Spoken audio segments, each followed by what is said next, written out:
प्रामाणिक समाधान। गुरुवर नमोस्तु।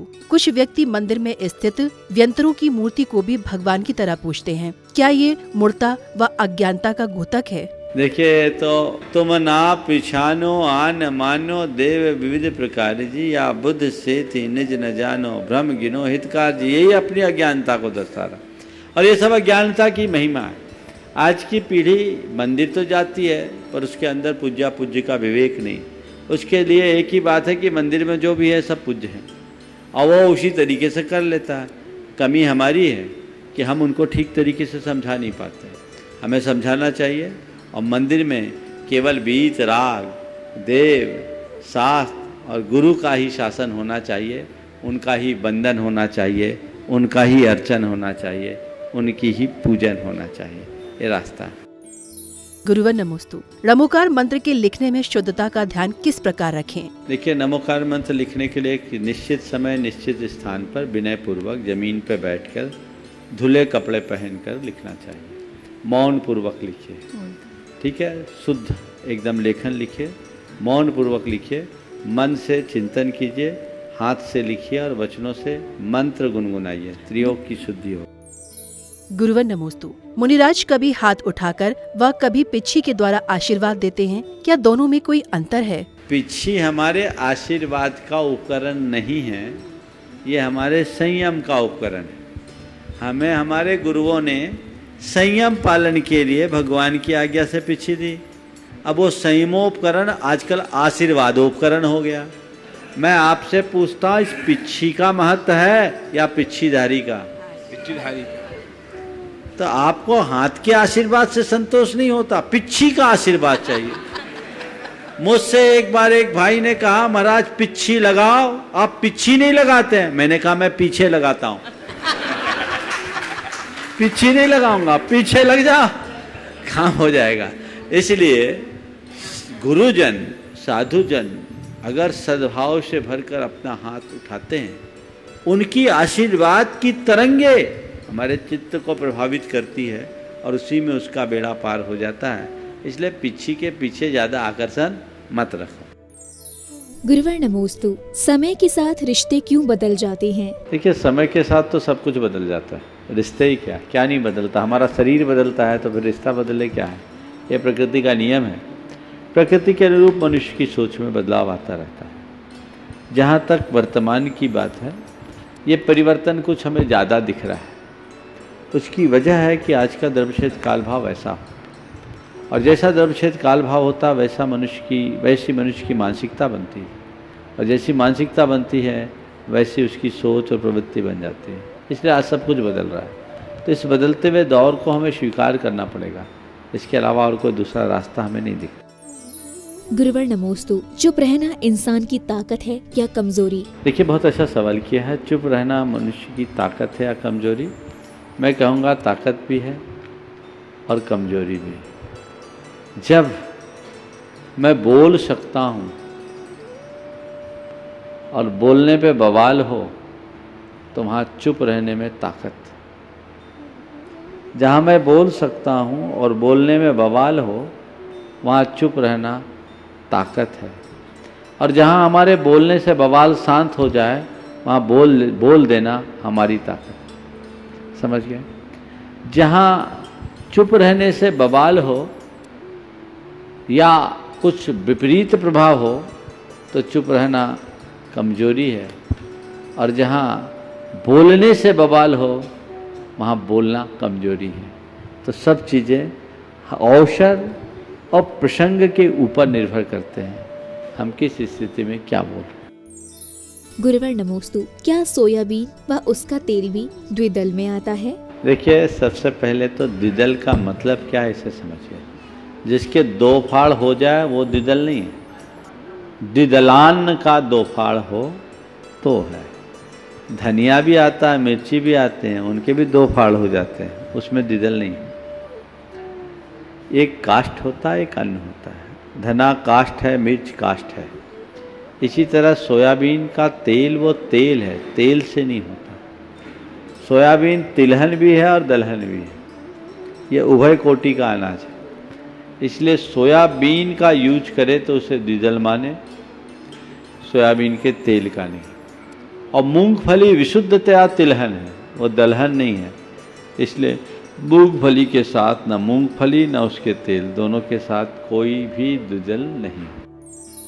गुरुवर नमोस्तु। वर्तमान में पैतृक संपत्ति के बंटवारे को लेकर रिश्तों में भेद व प्रेम समाप्त हो जाता है, कृपया इस संबंध में मार्गदर्शन करें। देखिए, प्रेम तभी तक कायम रहता है जब हम पैसे की अपेक्षा भावना को महत्व दें। जब भावनाओं का स्थान पैसा पा जाता है तो प्रेम नहीं टिक पाता।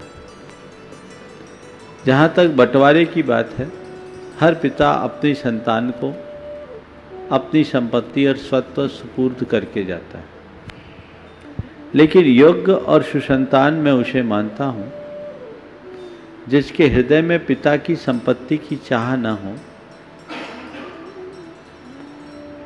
वो पिता ने मुझे जन्म देकर पाल पोस कर बड़ा कर दिया, पांवों पर खड़ा कर दिया, ये क्या मेरे लिए कम है?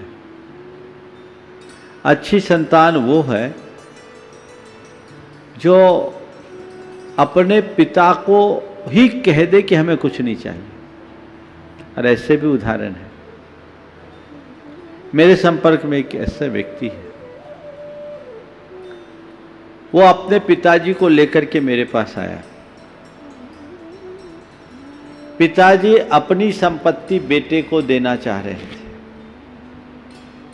बेटा कहता है, महाराज इनसे कहिए इनका हमें कुछ नहीं चाहिए, इनको जो दान धर्म करना है सब कर ले, इनने हमें पढ़ा लिखा कर योग्य बना दिया, आज मेरा कारोबार व्यवस्थित है, मैं अपने पांवों पर खड़ा हूँ, अपनी जिंदगी चला सकता हूँ, और ये भी जब तक है मैं चला सकता हूँ। इनसे बोलिए कि हमारे लिए कुछ मत करे, जो दान धर्म करना है सब कर दें। तो पिता बोलता है, महाराज बताओ ऐसा होता है क्या? अगर हम अपने बेटे को नहीं देंगे तो कैसे होंगे? हमें तो देना, हम देंगे। तो पिता से बेटे ने उलट कर एक बात पूछी मेरे सामने, मजा आ गया सुनकर। बोले, पिताजी ये बताइए, अगर ये रुपये यहाँ से लेके ऊपर जाने की व्यवस्था होती तो आप लेके जाते कि हमें दे के जाते? ये रुपये यहाँ से ऊपर लेके जाने की व्यवस्था होती तो आप लेके जाते कि दे के जाते? पिता कुछ जवाब नहीं दे पाया, उसकी मुद्रा से लगा कि भाई अगर ले जाने की व्यवस्था होती तो हम तो लेके ही जाते, देने का तो सवाल ही नहीं। और आप लोग भी शायद यही करते हैं। बेटे ने पिता के बाप भाव को ताड़ते हुए कहा, पिताजी मैं यही चाहता हूं, आप मुझे दे के मत जाओ, अपने साथ लेके जाओ, जितना करना है दान धर्म कर जाओ, ये जंजाल हमें मत सौंपो।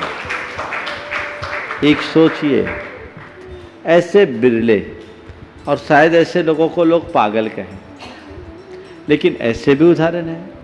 और दूसरे उदाहरण ऐसे भी है कि पिता की अचानक मृत्यु हो गई, कंधा बाद में लगा, पहले हिस्सेदारी की बात हो गई और उसमें बहनों ने भी जाकर अपना दावा ठोका। तो जहाँ पैसा ही मुख्य हो जाएगा वहाँ ऐसी और भी विकृतियाँ आएगी, और जहाँ पैसा प्रमुख नहीं होगा वहाँ और दूसरे प्रकार के आदर्श आते हैं। एक दूसरी घटना बताता हूँ। एक पिता के 3 बेटे थे, बड़ा प्रेम भाव था तीनों में, बड़ी मधुरता से तीनों जीते थे। एक बार किसी बात को लेकर सबसे छोटे भाई को कुछ खटका सा लगा, एक मनोमालिन्य हुआ, खटास सी हुई। वो तुरंत अपने पिता के पास गया और कहा, पिताजी अब मुझे साथ नहीं रहना है और आज आप हमारा हिस्सा कीजिए, आज हमारा हिस्सा कीजिए। और आज ही सब पिता ने कहा, क्या बात हो गया, तू इतना तिल मिलाए हुए क्या है, तू कभी इतनी जोर से मुझसे नहीं कहा, सुन तो सही क्या? मुझे कुछ नहीं सुनना, आज ही हिस्सा चाहिए, और हिस्सा होगा मेरी शर्तों के अनुसार, जैसा मैं चाहूंगा वैसा हिस्सा होगा। दोनों भाई भी आ गए, भैया मामला क्या हो गया, तो इतना पिनका हुआ क्या? बोले, कुछ नहीं, मैं नहीं जानता, आज मैं हिसाब करके ही उठूंगा। अब जब ऐसी स्थिति हुई तो बोला ठीक है बता तू क्या चाहता है, हिसाब कर। उसने जो बात कही वो ध्यान देने लायक है। उसने अपने पिताजी से कहा कि पापा मेरे भैया, बड़े भैया पिछले 20 वर्षों से कारोबार में व्यस्त हैं, लगे हैं, और इस कारोबार को बढ़ाने में उनका बड़ा योगदान रहा है। वो मुझसे उम्र में भी ज़्यादा हैं, तो आप ऐसा कीजिए 50% तो बड़े भैया के जिम्मे कर दीजिए, और दूसरे नंबर के भैया भी मुझसे बड़े हैं, वो पिछले 8 सालों से व्यापार को संभाल रहे हैं, मैं तो अभी साल 1.5 साल से ही कारोबार संभालने आया हूँ, आप 30% उनको दे दीजिए और आखिरी 20% का हिस्सा मुझे दे दीजिए, क्योंकि मैं सबसे लेट भागीदारी की। ये बेटा खुद अपने पिता से, पिता ने कहा आखिर तूने ऐसा किया क्यों? बोले मैंने आज देख लिया कि हमारे घर में पक्षपात की गंध आ गई, मैं नहीं चाहता कि ये और आगे बढ़े और आपस में मनोमालिन्य बढ़े। तो ये सोच रखने वाले लोग भी हैं, काश हम ऐसी अच्छी सोच रखें।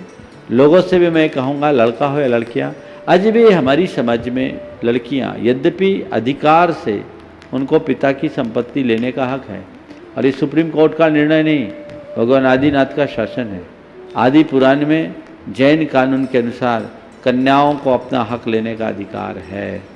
पिता की संपत्ति की उत्तराधिकारी कन्या भी है, लेकिन फिर भी हमारी कन्याओं ने कुछ आदर्श समाज के बीच छोड़ा है, कभी अपने पिता की संपत्ति की उन्हें अपेक्षा नहीं रखती। यद किंचित रखती है तो उन्हें देना चाहिए, लेकिन ये उदाहरण भाइयों को सीखना चाहिए कि हमारे पीछे मेरी बहन कितना त्याग कर रही है, जीवन भर उसका सम्मान करना चाहिए, ये प्रयास होना चाहिए। मैं ये कहता हूँ कन्याओं को यही आदर्श अपना करके चलना चाहिए, पर भाइयों को चाहिए कि उसके इस उदारता का सत्कार करना चाहिए, उसके प्रति कृतज्ञ होना चाहिए। गुरुवर नमोस्तु, प्रतिमा का मंजन कब व किस प्रकार कराना चाहिए? देखिए, प्रतिमा का मार्जन तो रोज किया जा सकता है, और अगर देखना है तो कटनी जाके देखो, वहाँ के सब भगवान एकदम चमचमाते दिखते हैं जैसे सोने। पूरे देश में हमने अनेक जगह देखा, लेकिन कटनी के मंदिरों में जो चमक है वो बहुत कम देखने को मिलती है।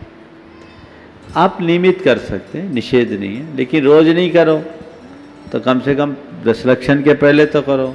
और दशलक्षण के पर्व के पहले क्यों कर लेते हैं लोग? क्योंकि लोगों के हृदय में उत्साह रहता है, दशलक्षण आने वाला है, पर्व आने वाला है।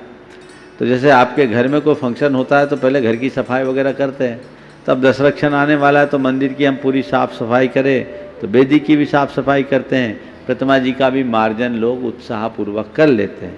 इसलिए प्रतिमा का मार्जन करना चाहिए, पर शुद्ध द्रव्यों के द्वारा करना चाहिए। आजकल कई प्रकार के केमिकल्स का यूज करने लगे, ये ठीक नहीं। धातु की प्रतिमा के लिए केमिकल का प्रयोग बिल्कुल न करें। लौंग के पाउडर से और नींबू से आप धातु की प्रतिमा का बहुत सुंदर तरीके से मंजन कर सकते हैं। लौंग का पाउडर और नींबू अकेले लौंग का पाउडर भी घिसने से काम हो जाता है, उसमें नींबू मिला ले तो मिला भी सकते हैं, नहीं भी मिलाए, कोई भी धातु की प्रतिमा एकदम चमचमा जाएगी। और हमारी पाषाण की प्रतिमा को रीठा आदि के माध्यम से जो परंपरागत तरीके से हम स्वच्छ करते हैं, हमें वही करना चाहिए। गुरुवर नमोस्तु, हम सदा पाप करने के पश्चात प्रतिक्रमण करके पुनरावृत्ति करते हैं, इस संबंध में हम कैसे सुधरें? एक किस्सा सुना था। एक भगत ने सुन लिया कि कुछ भी करो, प्रतिक्रमण करो, पाप साफ हो जाता है। नया नया साधु बना था, कुछ भी हो, गुरु ने बोला तस् मिच्छामि दुक्कड़म कर लो।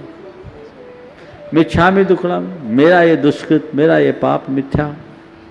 बच्चे थे, ज़्यादा उम्र नहीं थी, सर्दी का समय था, धूप में बैठे थे। इसी बीच एक कुम्हार घड़े बना करके बाहर हवा से निकाल करके सजा के रखा हुआ था। अब उन्हें एक खेल सी सूझी, एक पत्थर उठाया, एक मटके को फोड़ दिया, मुंह से बुदबुदाया तस् मिच्छामि दुक्कड़म। कुमार ने सोचा भाई चलो हो गया होगा, साधु आदमी है, कोई दिक्कत नहीं। थोड़ी देर बाद फिर एक पत्थर उठाया, दूसरा घड़ा फोड़ दिया। क्या हो गया? इसको भी कुम्हार ने इग्नोर किया। 3-4 मिनट बीते, तब तक तीसरा पत्थर उठाकर तीसरा घड़ा फोड़ दिया। कुम्हार को बड़ा आश्चर्य हुआ, ये कर क्या रहा है? बार बार घड़ा फोड़ रहा और मुंह से कोई मंत्र बुद्ध बता रहा है, चल के देखना चाहिए क्या कर रहा है। पहुंचा, बोला महाराज क्या कर रहे हो?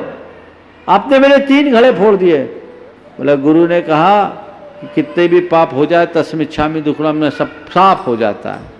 और उसके सामने जब चौथा घड़ा उसने फोड़ा तो उसको गुस्सा आया, चाक चलाने का लठ उसके हाथ में था, उसके सिर पर दिया और कहा तस्मिच्छामि दुक्कडम। समझ गए? मैं समझता हूं आपके सवाल का अच्छा जवाब इसमें मिल गया हो।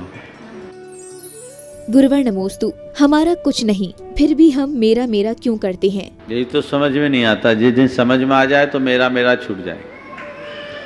देखिए, एक व्यक्ति ने बहुत अच्छी बात की, उसने अपने बेटे से कही, बड़े धनपति हैं, बेटा अनाप शनाप खर्च करता। पेरेंटिंग का ये भी रूप आप लोगों को बहुत अच्छा लगेगा। अनाप शनाप खर्च, गंदी आदतें कुछ शुरू हो गई और पिता से ज़रूरत से ज़्यादा अपेक्षाएं रखने लगा। तो पिता ने बेटे को जो संबोधा और जो बात कही और उसने मुझे बताया, अरे देख, तेरा ये शरीर है, इसको हमने जन्म दिया।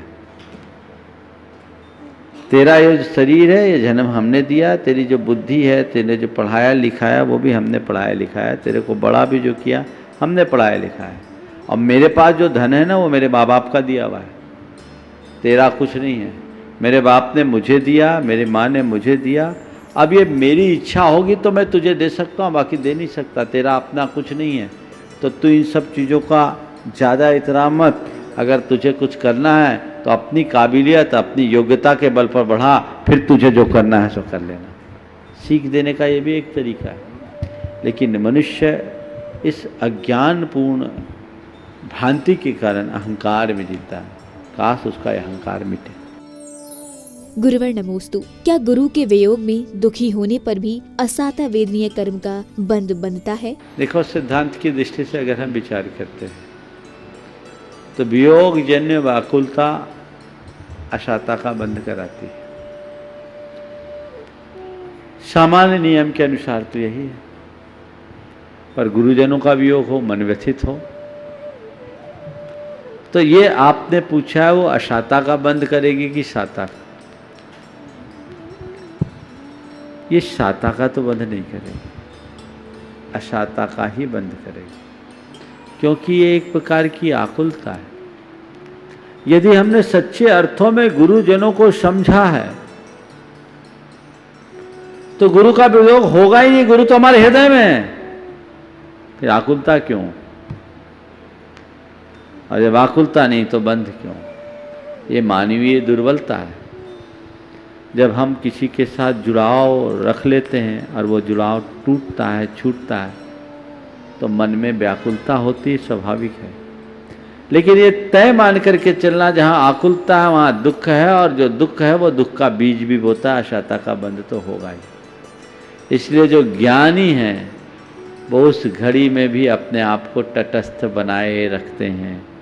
हम आंसू बहाने वालों में शामिल न हों, अपना स्थान आंसू पोंछने वालों में बनाएं तो जीवन का उत्कर्ष है। प्रामाणिक समाधान।